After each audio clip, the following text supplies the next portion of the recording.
Топчугүл Шайдуллаева, ыйлак кыз. 4-5 жаш чамасындагы кыздын эртең менен башталган. Үйдүн пеш айванындагы түркүккө жөлөнүп алып, түш оогончо тынбай ыйлай берди. Чарчап, үн эбак бүтүп калса да, басылчу түрү жок. Адат ушундай, оңой менен басылбайт. Кыз бир гана тарапты. Эртең менен эрте атасы, апасы, бир туугандары чыгып кеткен дарбаза жакты карап алып ыйлап атат. Алар бүгүн жайлоого көчүп, бул кыздын өздөрү менен кошуп алып кетпеди. Чоң апасына шерик болсун деп үйгө калтырып коюшту. Кыздын эжеси, иниси, ата-энеси менен кошо кетти. Ошондон бери ызасына чыдабай ыйлайт. Ата-энеси бул кызынын ыйлак, ызачыл экенин, өзү каалаганына жетмейинче үнү басылбай, күн түн деп ыйлай берерин билип туруп ошентишти. Чоң апасы бир айласын табат дешти. Анткени кызды чоң апасы неберелеринин ичинен көбүрөөк жакшы көрөт. Койнуна алып уктайт. Чоңоюп калса да жонуна мингизип көтөрөт. Өзү менен кошо айылчылатат. Ошол чоң апасы айтты да, бул ыйлакты үйгө калтыргыла деп. Ыйласа да мага караан болот деди. Бир чети бул жайлоого барса, анан бирөө жарым ызалантып ыйлатып койсо, ким сооротот? Муну сооротчулар баары айылда болсо. Кемпир бир чети ушуну да ойлоду. Ыйлак кызынын өзү менен болушун каалады. Үйдөгүлөр кыздын каалаганын аткарбай, капа кылганда ушинтип көшөрүп ыйлайт. Эмне кылат?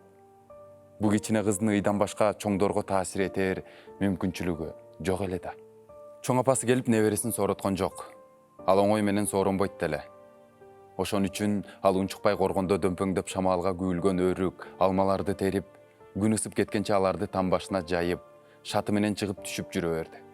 Адатта кыз кечке ыйлап айтканын жасатат, же чоң апасы муну сооротор айласын издеп табат.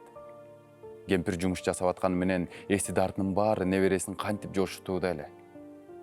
Аз бүбү бакшыга алып барып, дагы эмдетип келсемби? Же Айнисага баягыдай кылып кичине коркутуп кой десемби? Же пирим молдого окутуп дем салдырсамбы? Кемпир эмне болсо да караңгы киргенге чейин небере кыздын ыйын баспаса болбойт. Бул кыз таңдан кечке ыйлай бергенде, ушул үч ыкма менен гана муну соорота алышат. Аз бүбү бакшы ичинен бирдемелерди айтып туруп, анан бутундагы кийип жүргөн галошун чечип, аны менен кыздын эки жагына чаап койсо, ошол замат басылат. А пирим молдо болсо окуйт, анан дем салат. Анда да бул кыз жоошуп уктап калат. Ушуларга кемпир бул ыйлак, долу кызын канча ирет көтөрүп барды, эсинде да жок. Кыздын көшөргөн ыйлактыгы бүт айылга дайын эле. Айылчылатып энеси өзү менен алып жүргөндө да кызды бетинен өпкөндөр. Ыйлак чоңойду деп коюшчу. Анын өз аты акырындан өчө да баштаган болчу.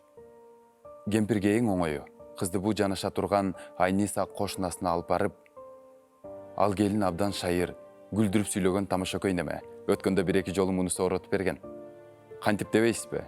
Оңой эле. Зоңкулдап ыйлаган небересин көтөрүп, кемпир нан жаап жаткан Айнисага жумуштап барып калды.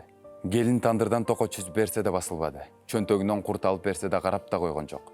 Ошондо ачуусу келген Айниса тандырдагы чоктон ат өшкүрөккө кыпчып туруп, кыздын оозуна такады. Оозуңду ачсаң ушул чокту салып салам деди. Кыз кып-кызыл ысык чоктон коркту, ыйы тып басылды. Ошол бойдон ыйлабай калган. Ошентип бул жолда кемпир күндүн ысыгында өйүздөгү пиримге же өйдөгү көчөдөгү аз бүбү бакшыга энтелеп басып жеткенче бу маңдайкы кошунасы Айнисага эле барганым оң деп чечти. Ичинен ушундай чечим кабыл алган кемпир пеш айванга келди да кыздын жанына бүкчөй отуруп, "Кел, эми көтөрөйүн, аркама кел, долу кызым" деди. Чарчап буту талыган кыз чоң апасынын артынан кучактап даалысына башын койду. Кемпир ыйы басылбаган кыздын Айнисанын үйүнө көтөрүп келди. Келсе кошунасы жок. Талаага чөп чабыкка кетиптир. Кемпир эми алыс экенине карабай аз бүбү бакшынын үйүнө жөнөдү. Ыйлаган кызды артына көтөргөн кемпир өзү да үн чыгарбай ичинен ыйлап баратканын эч ким көргөн жок. Айылдын чоң көчөсү ээн, баары талаада иште, болбосо көлөкөлө үйдө. Ким эле ушул куйкалаган ысыкта көчөдө басып жүрсүн. Эртеден бери ыйлай берген бул жакшы көргөн небере кызы кемпирдин көкүрөгүн козгоп, муун жүнүн бошотуп салды бейим. Анан калса кемпирди да ыйга түрткөн себептер абдан көп эле. Күйөөсүнөн өтө жаш калды. 3 баласы бар эле.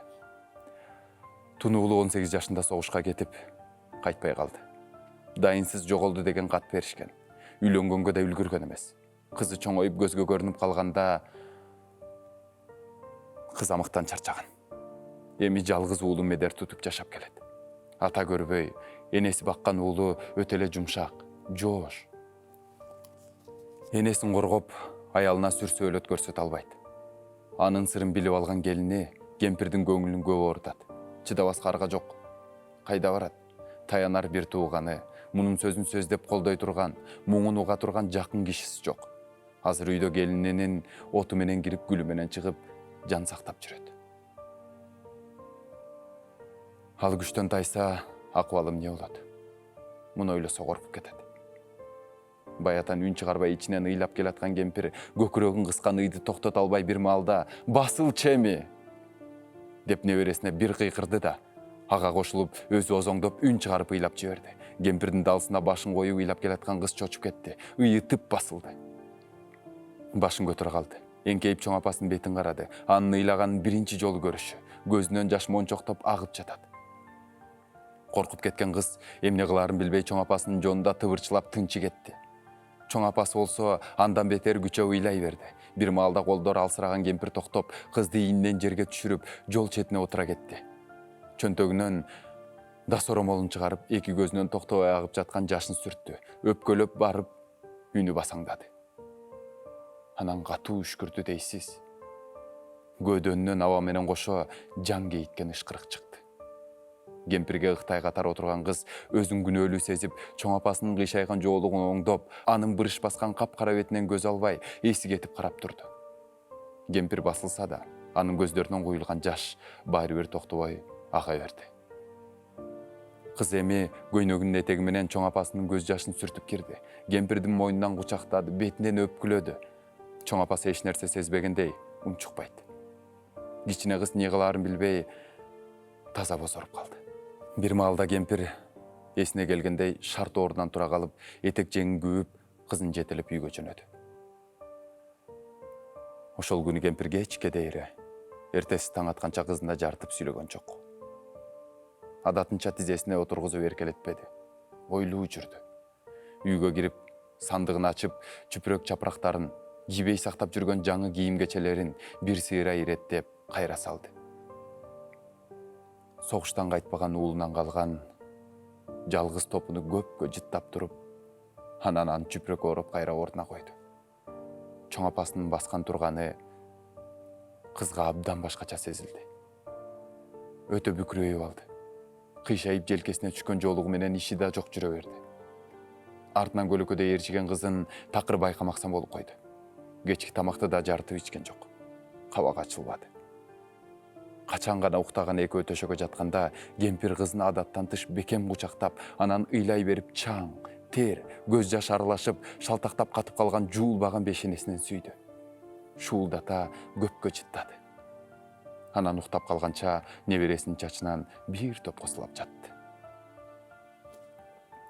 Кечке ыйлап, чарчап, чоң апасын ойлоп ташпиш тарткан кыздын болсо уйкусу качты. Ичинен экинчи ыйлабаймын деген бүтүмгө келди. Жайлоодон калып калса да, атасы буга эжесиникиндей атлас көйнөк сатып келбесе да, апасы урушуп койсо да, баарына мейли, чоң апасы эле ыйлабаса болду. Кыз чоң апам менин айымдан ыйлады деп ойлоду. Ошол кыз чын эле башка такыр ыйлабай калды. Баладай болуп да ге-геде ыйлап койбоду. Анын бул өзгөрүүсү башкаларды эмес, дагы да болсо ушул чоң апасын ойлонто баштады. Эми кемпир өзүн күнөөлүү сезип, жошуп калган небересинин жоругуна көпкө чейин ичинен бушайман тартып жүрдү. Небересинин долланып ыйлаганын сагынган учуру да болду. Кемпир да ошол небере кыздын көзүнчө бир да ыйлап, көз жашын ага көрсөтпөдү. Ыйласа да андан жашынып, ага көрүнбөй ыйлап жүрдү. Бирок кыздын көз жашы көп жылдар топтолуп жүрүп, чоңоюп калганда бир күнү дайра болуп акты дейсиз. Ал күнү кыздын чоң апасы каза болуп калган эле. Бой жетип калган кыз кудум Темурдагы балалыгындай болуп, ай үйгө келбей, басылбай ыйлады. Аны сооротом деп убара чеккен кишиси жок эми. Билгендер Бу ыйлабай ким ыйлайт? Чоң апасы өлүп атса, анын үстүнө бу баягы ыйлаакта дегенсип жөн коюшту. А кыз болсо ыйлай берди. Топчугүл Шайдуллаеванын азыркы мен окуган ыйлаак кыз аңгемеси бир өзүнчө эле биздин кыргыздын жүрөгүн козгогон, ар бир кыргыздын жүрөгүнө тие турчу бир маанилүү чыгарма болуптур. Мага мен өзүмдүн жашоомду, өзүмдүн айылдагы кээ бир чоң апаларымды, кээ бир апаларымды эстеп кеттим. Топчугүл эженин ыйлаак кыз чыгармасындагы эненин образы, эгерде муну ким окуй турган болсо, ошол биздин кыргыз энелеринин, кыргыз эле эмес, бүтүндөй бир энелердин ичиндеги жүрөк муңун сыздаткан бир кайгысын, баягы кыргызда айтып коет го, ат көтөргүс кайгы деп, ошондой бир кайгысын, оор мүшкүлүн ушундай бир кичинекей эле бир кыздын ый менен бергени өтө таң калыштуу. Анан бир эженин, ушул Топчугүл эженин ичинин кенендиги, өзүнүн баягы жүрөгүнүн кенендиги, сөз байлыгынын кенендиги деп ойлойм.